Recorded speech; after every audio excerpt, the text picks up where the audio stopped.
Para magkaroon tayo ng katahimikan. Kala ba magkaibigan tayo? Sabi ng China, lagi na pinipilit na magkaibigan tayo. Oo nga. You don't bully your friend, di ba? Exactly. You don't If punch your friend. not, sir, kung di sila, tumupad, what do you think will happen? It's more... Ang sabi niya kasi ni Chief Justice T. Hanky noong 70s, ang territorial dispute, ang eventual resolution niyan is you fight for it. Fight for it. You fight for it. Ganun talaga, kaya lang diplomacy has its limits. pag sinabi nga exhausted na ang lahat ng peaceful means, wala kang ibang choice. Kaya nga lang, sabi nga, di ba, natatawa ako tuwing naalala ko si Presidente Duterte. Kurutan lang between Filipinos and Chinese. Talo na tayo. Sa dami na Oo, pero di ba, para namang no offense meant, pero ito'y salitang kaibigan din. Para namang kaipokritahan, sasabihin mong mahal mo yung kaibigan mo, tapos binubuli mo at gusto mong kunin yung kanyang lupa. Di ba? There are property niya. There are 1.5 billion Chinese and there are only 110 million Filipinos. So, 10-1 ang laban eh. Numbers lang yun. What about yung equipment for war? Do we have yun isa pa yun. Although, war scenario, meron naman tayong mga kaibigan na hanggang lumaban with us. Kaya lang, magiging magulo. We don't want to go to that direction. Ayaw naman nating mangyari yun. At magbabalik muli ang gising na matapos ang ilang paalala.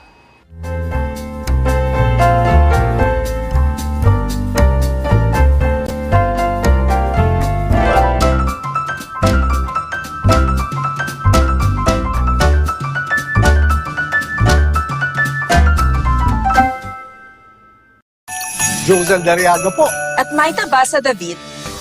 Ngayong December, 10 pesos and 28 centavos per kilowatt hour ang overall electricity rate. Ito ay dahil sa 33 centavos na increase na mula sa pagtatapos ng isang distribution-related refund ng nakaraang buwan. Kahit may konting pagtaas, pwedeng di magastos ng Christmas reunions. Hi! Pwede na tayo magkita-kita. Iba ang saya pagsama-sama. Kaya kailangan galing sa puso. Kasi ang puso, mas mabubusog sa init ng salo-salo.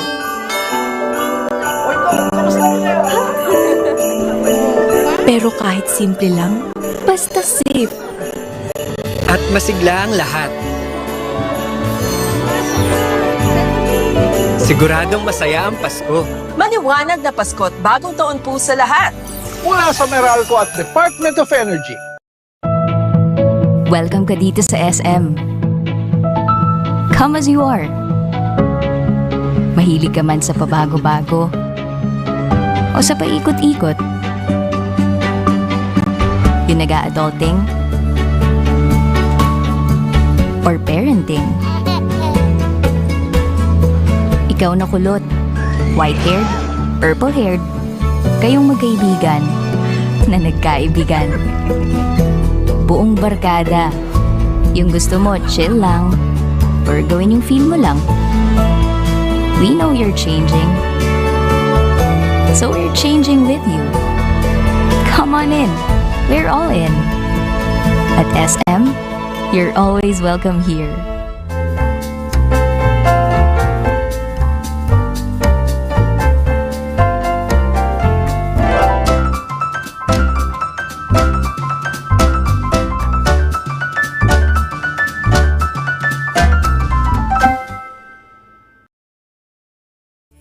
Nasa kamay mo ang swerte, ngunit hindi ito isang laro na para lang sa'yo. Dahil bukod sa pag-asang maging milyonaryo, ang pagtangkilik mo sa loto at iba pang produkto ng PCSO ay nakakalikom ng pondo para sa mga programang pangkalusugan, tulong at serbisyong medikal at kawang-gawa.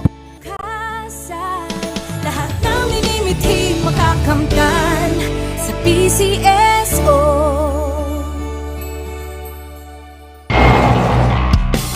Every time I'm on the road, I can expect high performance from Phoenix Fuels. Now with Pulse technology, delivers enhanced power and acceleration to make every trip come alive.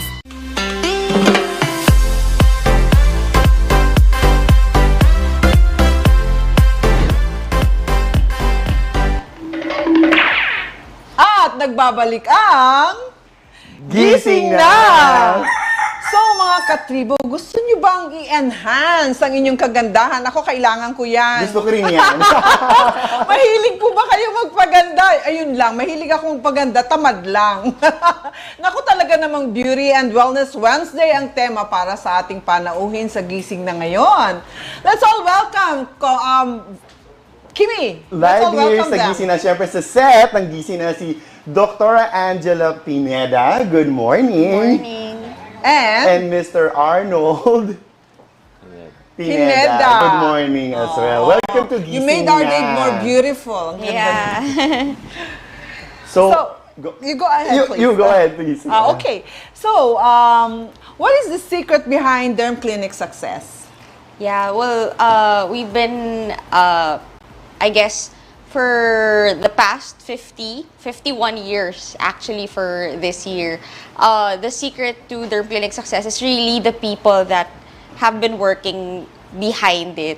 Because when we started in the management, when our dad slowly transitioned to letting us in, because like, we weren't born when it started, but we were thrusted with the people that were already there. So that was a big help, especially during the pandemic. Yeah, that's one thing. Wow, that's 51 years. My God. You're a doctor of medicine, correct? Yes. Is that the reason, the business is the reason why you decided to take up medicine? When I was young, I was already frequenting the clinic. So I think it was something that I wanted to do. So when you were like 4 years old, like in school, you would be asked, what do you want to be? So automatic, medyo I wanted already to be a doctor. But when I went into med school, that's when I kind of made like a self-assessment. Do I really want this? And I found out that I really wanted it. That's really what you want. Oh, I'm surprised. Derm Clinic has been here for over 50 years. Congratulations. That's not an easy task. So what's the secret, especially that we are now in a pandemic? So maybe know ano yung secret ng business? One of course, we need to be adaptable to what's happening. The business should be flexible. Right. So, yun nga, from the pandemic, syempre halos lahat naman nag-transition to online. Ganyan. We really need to reach our patients and our customers kahit na may mga limitations. How did you do that during the pandemic? We actually immediately it was good that we have good products over the past 30 years. So it's like, initially, we already had online e-commerce. That's nice. So that's the first leg. Then the second was, we made sure that we had online consults. Because I think during the pandemic, nice. for some reason, bigla pong reach out to dumami yung, your- bigla pong prospective dumami yung clients. skin concerns. Yes. Like, diba? Or yung hair concerns. So, we immediately had online consultations to be able to serve our I'm patients. trying your your hair. What do you call that? The regrow. regrow. Yeah, the product. I'm trying. So how was it? Looks okay. Yeah, it looks okay. But I just tried it for like a couple of weeks. Yeah. So anyway, you've been, as I was saying, the business has flourished. Yes. Tangible proof is the 50 years. 50, Yeah, strong years, no? Kasi when you think about dermatology, first in mind, First of thing in course, mind. is Derm Clinic. Yes. So what's next after this? I guess for the past, it was really like what my brother said. It's really with the innovation that that our dad kept on engraving in us.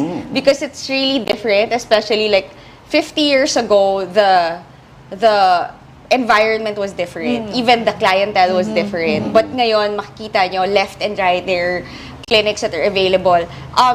For us, what's next would be, we were planning about what are we gonna do, because our dad was already bent on, okay, you guys handle it. So I think for us, we wanted to be able to reach more, because with the clinics, I think we were able to put up clinics, but there's a limitation in the sense, especially we realized it during the pandemic, that when lockdown hits, when people are in the houses, and we're limited by where we put our clinics. So kung ito pa lang yung nare-reach namin, hanggang dito lang yung abot namin. So that's why we came up with the Good Derma initiative, because we wanted the Good Derma to be our hands and feet. Like, even if there's still no clinic, but we wanted to be active in our advocacy, to being able to partner with Filipinos for their skin and hair health. So, you've been in the business for 50 years. So, how many na ba yung branches ng Derm Clinic? We have 16 branches. And meron ba kayong plan na mag-open somewhere in the Philippines? Like, how many if we... No. Well, actually, our priority during the pandemic, we didn't open new ones. What we prioritized was really refurbishing our current ones, because as we said, we wanted to make sure that the brand is still relevant every season, every generation. So we kind of tweaked it a little. Even we've still maintained our colors, but we've had to infuse how it can become more inclusive. So you're refurbishing, you're studying how to give a better service to your clients. So anyway, the question is, because I'm thinking it's continuous for 50 years. How about the research and development? Do you have it in here in Metro Manila, or do you hire people? Do you support them? Do you bring them outside the country for further studies? How do you do your research and development to come up with, better products, better services? When my dad was the one who was really handling the clinics, he would frequently visit all conferences. Like, he would tell us, lahat po ng conferences ng dermatology, nandun yan, kahit saan parte yan. So, now, what we've been doing is it's good. I think we just came from a conference I came from a conference last September. My dad was saying, you do that anymore. I don't want to go elsewhere. So we went to conferences. So that's number one. We make sure that we're present where there's new studies, new research, because we have to know it. And then we also have our own research institute, wherein we make sure that we train our doctors to do the research and the studies as to the products and the services that we're using. So actually, the one you were saying, the regrow, the pre-grow, that's something that we really take pride on, because we did the research, we did the back-end study, we made sure that it was applicable first for all Filipinos before we launch it in the market. Of course, they need to transform and evolve as well. So that's what they do.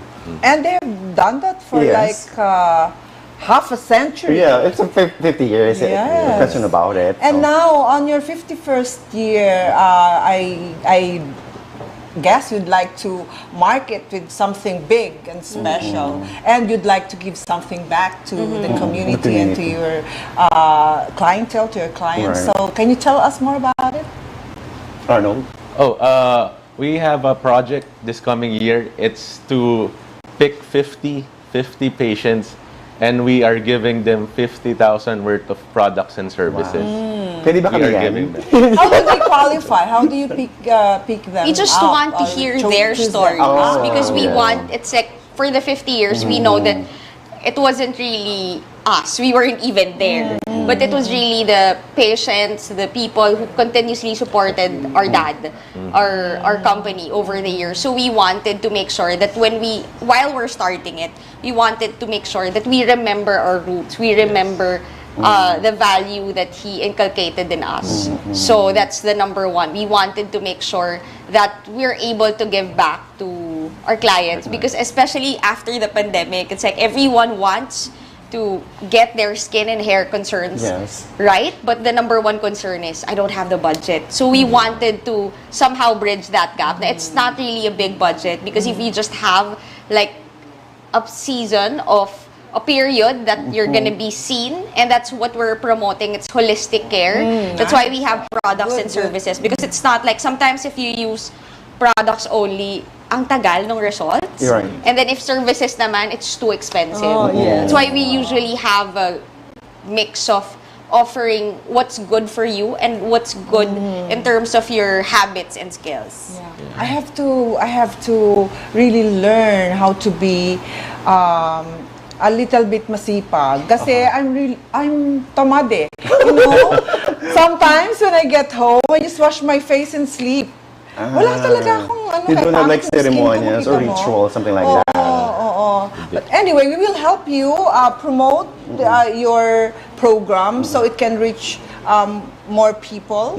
Oo. And can you tell us more about the innovations that you're planning other than the 50 yes, stories? Yes. Anything else? What we've been doing is like we have products and services. Yes. That's something that we really take pride on. The second is we're kind of refurbishing because we have actually a pharmacy area. It's not just a clinic.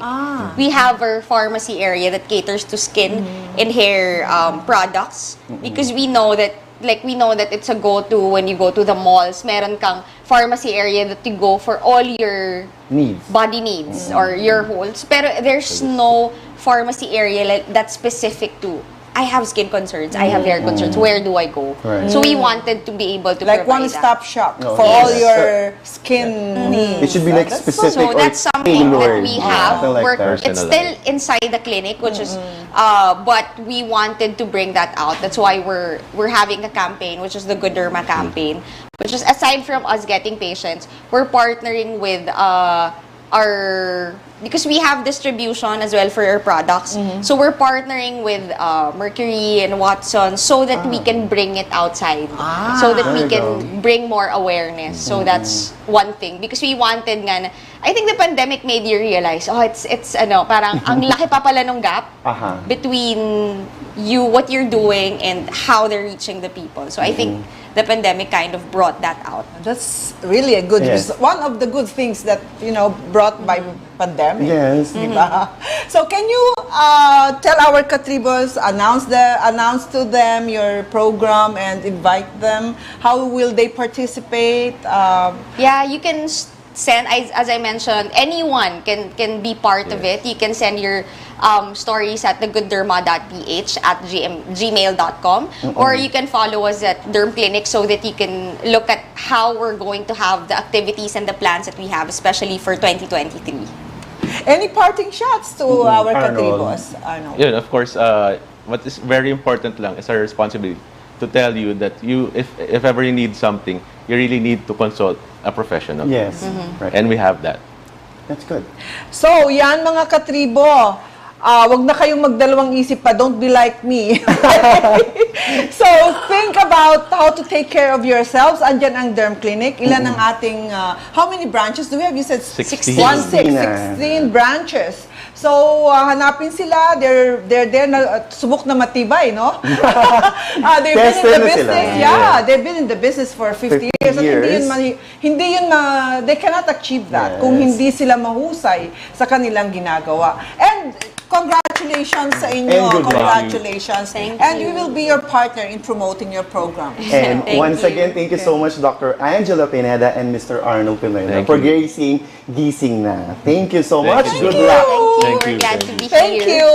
Magbabalik ang Gising Na matapos ang ilang paalala.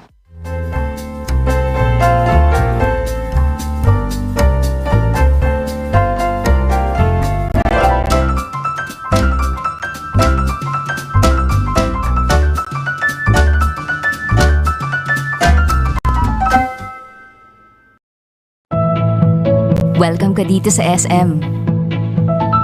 Come as you are. Mahilig ka man sa pabago-bago o sa paikot-ikot. Yung nag-a-adulting or parenting. Ikaw na kulot, white-haired, purple-haired, kayong magkaibigan na nagkaibigan. Buong barkada. Yung gusto mo, chill lang. Or gawin yung feel mo lang. We know you're changing. So we're changing with you. Come on in. We're all in. At SM, you're always welcome here. Josel Dariaga po. At Maita Basa David. Ngayong December, 10 pesos and 28 centavos per kilowatt hour ang overall electricity rate. Ito ay dahil sa 33 centavos na increase na mula sa pagtatapos ng isang distribution-related refund ng nakaraang buwan. Kahit may konting pagtaas, pwedeng di magastos ang Christmas reunions. Pwede na tayo magkita-kita. Iba ang saya pagsama-sama. Kaya kailangan galing sa puso. Kasi ang puso, mas mabubusog sa init ng salo-salo.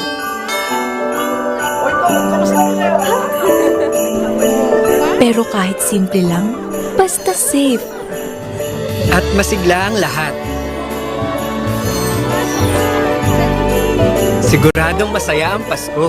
Maliwanag na Pasko't bagong taon po sa lahat. Mula sa Meralco at Department of Energy.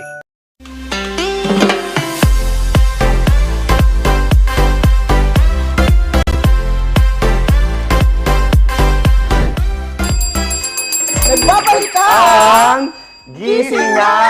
Pero nawawala si Comfy na!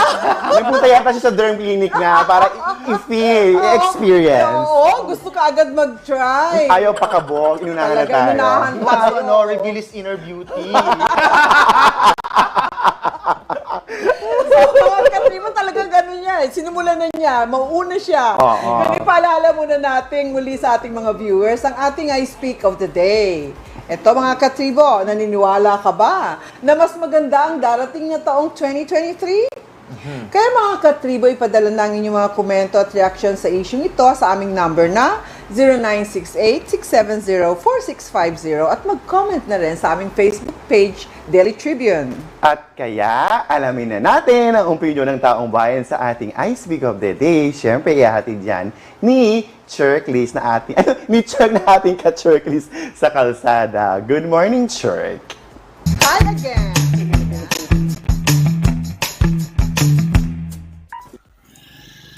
Hello, good morning mga katribo, good morning the lovely Ma'am Chinky Mangkuka, Sir Coffee Manala, Vernon Velasco, Kim Sacha, sa lahat ng mga katribo natin nanonood ngayon sa Omni Media program na Gising Na. At ngayon nga ay nandito tayo sa Cubao, Quezon City at kasama nga natin ang dalaginding na ito at si Nanay para magbigay ng opinion sa ating I Speak question of the day. Ano pa pangalan nila? Alte Nicole Arcosa po.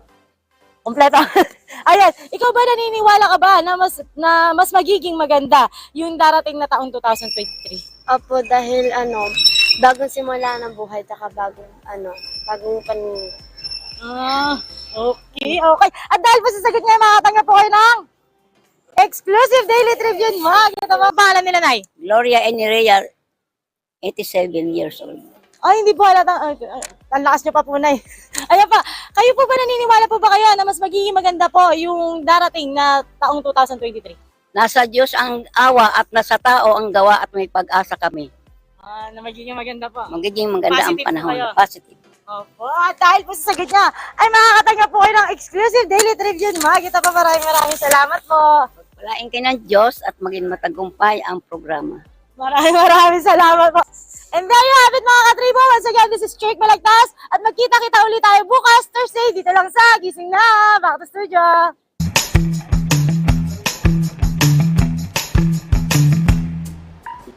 Salamat, Shirky. So, ano pong opinion nun dyan? Ikaw, Kimi, anong opinion mo dyan? Actually, ayoko man maging nega, pero parang ang hirap with the current situation, with the inflation, yung pagtataas ng gasolina, yung pagtataas ng bilihin, alam mo yung parang ayoko maging nega, pero sana maging okay.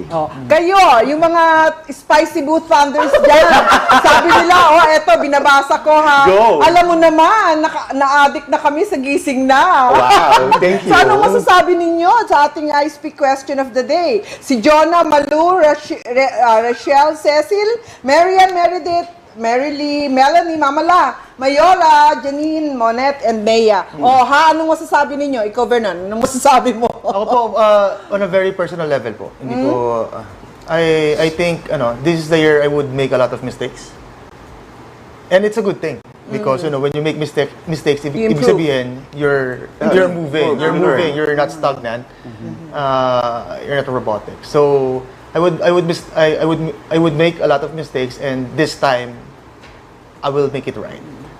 Ako, I always look forward to the new year with great hope. Yes. That's another thing. With hope. 2023 will be a good year for all of us. Yun ang gusto kong paniwalaan at gusto kong gawin, and I will do my best na maging mabuting citizen. Para, hindi ako perfecto. Hello. Citizen C. Oo, maloka rin ako. Pero, I'll do my best na gawing, sundin lang yung batas. Oo, kahit na yung simpleng pagtawid lang. And I will work harder para rin makakontribute sa ating bansa. Tularan natin si Citizen Chinky. So be the best of you Oh, for people and for the Philippines. Of course, something the like that. Philippines. At syempre for my sassy. Yes, yun. As a mother, as a woman, or So ikaw, Bernard, meron ka pa bang gustong i-promote dyan? Mga shows natin? Ngayong Miyerkules, ka-Tribune Chinky, panoorin ang Be Well Now, mamayang 3:30 p.m. sa Daily Tribune's official Facebook page and YouTube channel. So, go to the Daily Chinky. Anuhin ninyo yan. Abangan ng gusto. At mga katribo, para naman sa ating quote of the day. Ito yung favorite part ko talaga. Ako din, favorite ko yung part na yan. As in. Act as if what you do makes a difference. Yes. It does. Yes. Kay William James. Fake it until you make it. Basically. Oo. So, kailangan, laging you think na lahat ng ginagawa naman natin is para sa kabutihan. It makes a difference kahit na maliit na bagay. At kahit yung smile lang sa isa't isa. Malaking bagay yan. At mga katribo, yan ang kabuuan ng ating balita at istorya ngayong umaga. Samahan niyo muli kami bukas, Huwebes, para sa mga latest news and happenings. Ako po ang love kayo, Chinky Mangkukang. At ako naman po si Vernon Velasco. At ako naman si Kim Sancha. At ito ang Gising Na! The views and comments of the hosts and guests are not necessarily those of the station.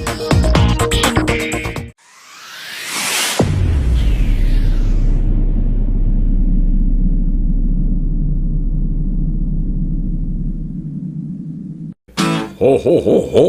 Merry Christmas. We